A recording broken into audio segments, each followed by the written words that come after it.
तोरे दिल हकी PUBG game. Let's go! Music by दिल हकी पबजी गेम। Enemies ahead! दिल हकी PUBG game. Let's go! Hero जो नया लइकन से भेंटे करेलिस 5 मिनट में ते सेट करेलिस तनिको सा नहीं तेही वेट करेलिस 1 मिनट में डिलीट करेलिस। अरे दिले बारे धोखा मिलल बारे मौका आज हमें खुल के कहे तोरे दिल हकी पबजी गेम। तोरे दिल हकी पबजी गेम। तोरे दिल हकी पबजी गेम। तोरे दिल हकी पबजी गेम। दिल हकी पबजी गेम। तोरे दिल हकी पबजी गेम। Studio Rajapati. तोरे दिल हकी पबजी गेम। तोरे दिल हकी पबजी गेम। पहले नजरिया मिला के हमके बनैलस दीवाना अब ते मिले दोसरा से जात बारे रोजाना।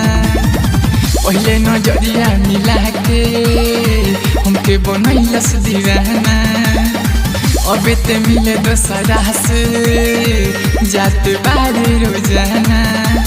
पहले बारे फायर पीठ पीछे बाहर अबे नहीं चुपे रहे तोरे दिल हकी पबजी गेम। तोरे दिल हकी पबजी गेम। तोरे दिल हकी पबजी गेम। तोरे दिल हकी पबजी गेम। दिल हकी पबजी गेम। तोरे दिल हकी PUBG game. Let's go! Music by दिल हकी पबजी गेम। तोरे दिल हकी पबजी गेम।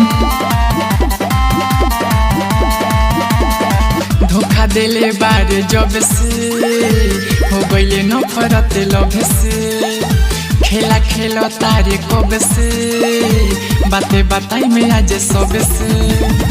धोखा देले बारे जब से हो गईले नफरत लब से खेला खेलो तारे कब से बाते बताई में आज सब से। मिथले से मन तो से शौकत प्रीतम धीरज के खबर दे दे तोरे दिल हकी पबजी गेम। तोरे दिल हकी पबजी गेम। तोरे दिल हकी पबजी गेम। तोरे दिल हकी पबजी गेम।